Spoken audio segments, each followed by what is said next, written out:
নমস্কার বন্ধুরা, Isha and mamma's কিচেনে আমি সোনালি আপনাদের সবাইকে স্বাগত জানাচ্ছি।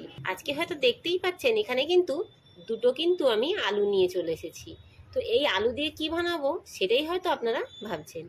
তো এই আলু দিয়ে কিন্তু আমি আপনাদেরকে আজকে আলুর চপ বানিয়ে দেখাবো। আজকে আমি এই আলুর যে চপটা বানাবো, এই আলুর চপটা কিন্তু বানাতে আমি কোনো রকম কিন্তু পুর তৈরি করব না। পুর তৈরি করা ঝামেলা ছাড়াই কিন্তু আমি আপনাদেরকে আজকে এই আলু দিয়ে আলুর একটা সুন্দর একটা নিরামিষ চপের রেসিপি আজকে বানিয়ে দেখাবো। তো প্রথমে আমরা কি করব, আলুটার খোসা ছাড়িয়ে নেব।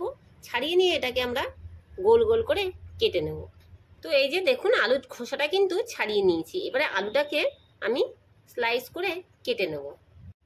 আর এই গামলায় দেখতে পাচ্ছেন কিছুটা কিন্তু আমি জল নিয়েছি। আর আলুগুলোকে দেখুন ঠিক এরকম মোটাভাবেতে আমি আলুগুলোকে কেটে নিয়েছি। ঠিক এই পুরোটা রাখলেই কিন্তু হয়ে যাবে, বা এর থেকে পাতলাও কিন্তু আপনারা করতে পারেন। তো আলুগুলো কেটে কিন্তু সঙ্গে সঙ্গে কিন্তু আপনাদের জলের মধ্যে দিতে হবে, তা না হলে কিন্তু আপনাদের আলুগুলো কালো হয়ে যাবে। তো আরও যে একটা আলু আছে সেটাকেও আমরা এইভাবেতেই কেটে নিচ্ছি। তো এই যে আরেকটা আলুটাকেও কিন্তু আমি ঠিক একইভাবেতে করে এটাকেও কিন্তু কেটে নিয়েছি। এবারে এই আলুটাকে আমি কিছুক্ষণ এই জলের মধ্যে ভিজিয়ে রাখছি। রাখার পরে 3 থেকে 4 বার আবারও ভালো করে জলে এটাকে ধুয়ে নেব। এবারে একটা ব্যাটার তৈরি করে নেবো। তো এখানে দেখতে পাচ্ছেন 1 বাটি কিন্তু বেসন নিয়েছি, সেই বেসনটাকে এর মধ্যে দিয়ে দেবো। 1 চামচ এখানে আমি ভাজা মশলা ব্যবহার করছি। এর মধ্যে ধনে, জিরে আর শুকনো লঙ্কা আমি ভেজে এটাকে পেস্ট করে নিয়েছি। প্রথমে কিন্তু শুকনো যে উপকরণগুলো আমি দিয়ে নিচ্ছি। পরিমাণ মতো নুন দিয়ে দিচ্ছি, হলুদ গুঁড়ো। এবারে ভালো করে সব শুকনো উপকরণগুলোকে প্রথমে আগে ভালো করে মিক্স করে নিচ্ছি। শুকনো উপকরণগুলোকে ভালো করে মিক্স করে নিলে আমাদের ব্যাটারটা তৈরি করতে সুবিধা হবে। এবারে অল্প অল্প জল দেব, দিয়ে ব্যাটারটাকে তৈরি করে নেব। একেবারে সব জলটা দেব না, অল্প অল্প করে দিচ্ছি আর দিয়ে ব্যাটারটাকে তৈরি করে নেব। আর এই ব্যাটারটা কিন্তু আপনাদের একটু ঘন করে তৈরি করতে হবে। এই সময় আমি আবারও একটা মশলা দিচ্ছি। সেই মশলাটা হচ্ছে আদা, কাঁচা লঙ্কা আর আছে এর মধ্যে গোলমরিচ দিয়ে এটাকেও ভালো করে এর সাথে মিক্স করে নেব। বেসনের মধ্যে দেখুন কিন্তু লাম্পস আছে, এই লাম্পসগুলো কিন্তু থাকলে হবে না, আপনাদের ভালো করে কিন্তু এটাকে একদম মিক্স করে নিতে হবে। আর একটু সামান্য জল দিচ্ছি।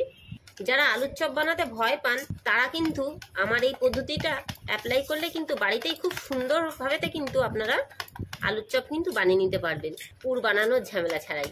অনেকে পুর বানানোর ঝামেলার জন্য বাড়িতে কিন্তু আলুর চপ ভাজতে চান না। আর নিরামিষ দিনে যদি এরকম যদি চপ হয় আর সাথে যদি মুগ ডাল থাকে তাহলে তো আর কোনো কথাই হবে না। সেদিনকে দুপুরের খাওয়াটা দেখবেন একদম জমে যাবে। তো এই যে আমার কিন্তু দেখুন ব্যাটারটা রেডি করে নেওয়া হয়ে গেছে। আর ব্যাটারের ঘনত্বটা দেখে হয়তো আপনারা বুঝতেই পাচ্ছেন কতটা ঠিক রেখেছি আমি। আর সবশেষে দিয়ে দিচ্ছি সামান্য 1 চিমটি খাবার সোডা। এতে আপনাদের কি হবে, আলুর চপটা খুব সুন্দর ফুলবে। না দিলেও চলবে, তবু আমি একটু দিলাম। দিয়ে আবারও ভালো করে মিক্স করে নিচ্ছি। আর আপনারা হয়তো বাড়িতে কম বেশি সবাই কিন্তু বেগুনি করে থাকেন। তো সেইভাবেতেই বেগুনি যেভাবে আমরা বেসনের মধ্যে কোট করে এটাকে তেলে ভাজি, ঠিক সেম ওই একইভাবেতে কিন্তু আমরা এইভাবে করে বেসনের মধ্যে এটাকে কোট করে নেব। তো চলুন দেখা হচ্ছে আমার রান্নাঘরে। এদিকে কড়াটা বসিয়ে দিয়েছি, কড়াটা কিন্তু আমাদের গরম হয়ে গেছে। এবারে পরিমাণ মতন রিফাইন তেল দিয়ে দেবো। এদিকে তেলটা কিন্তু আমাদের গরম হয়ে গেছে। এবারে আমি বেসনের মধ্যে এগুলোকে কোট করে করে তেলের মধ্যে ছেড়ে দেবো।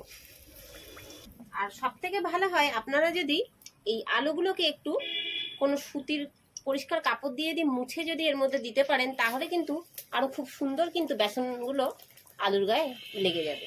আর যেহেতু কাঁচা আলু দিয়ে করছি, একটু কিন্তু জালটা কম দিয়ে আপনাদের কিন্তু ভাজতে হবে। আর দেওয়ার সাথে সাথে দেখতেই পাচ্ছেন কিন্তু পুরো আলুর চপের মতন ফুলে উঠেছে। এবারে আস্তে করে আমি কি করছি, এটাকে উল্টে দিচ্ছি। আর একদম হালকা আঁচে ভাজলে ভিতরে আলুটাও কিন্তু আপনাদের সিদ্ধ হয়ে যাবে। আর তা না হলে আপনারা কিন্তু আলুটাকে একটু হালকা করে সিদ্ধ করে নিয়েও কিন্তু এইভাবে করে আলুর চপটাকে বানাতে পারেন।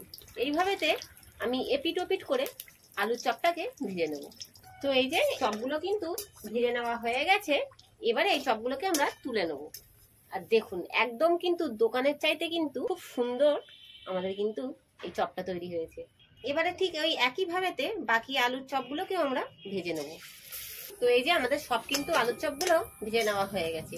এবারে এই আলুর চপগুলোকেও তুলে নিচ্ছি। তো এই যে বন্ধুরা দেখতেই পাচ্ছেন তৈরি করে নেওয়া হয়ে গেল আমাদের আজকে নিরামিষ আলুর চপ। কোনো রকম পুর ছাড়াই যে এত সুন্দর আলুর চপ বানানো যায়, আপনারা বাড়িতে না ট্রাই করলে বিশ্বাস করবেন না। আশা রাখবো বাড়িতে একবার হলেও আপনারা এটাকে ট্রাই করবেন। তো আজকে আমাদের রেসিপি কেমন লাগলো অবশ্যই, আর যদি ভালো লাগে তো একটি লাইক শেয়ার কমেন্ট করে আমাদের জানাবেন। তো আজকের মতন এতটুকু, আবারও দেখা হচ্ছে নতুন কোনো রেসিপি নিয়ে। ততক্ষণ সবাই সুস্থ থাকবেন, ভালো থাকবেন। ধন্যবাদ।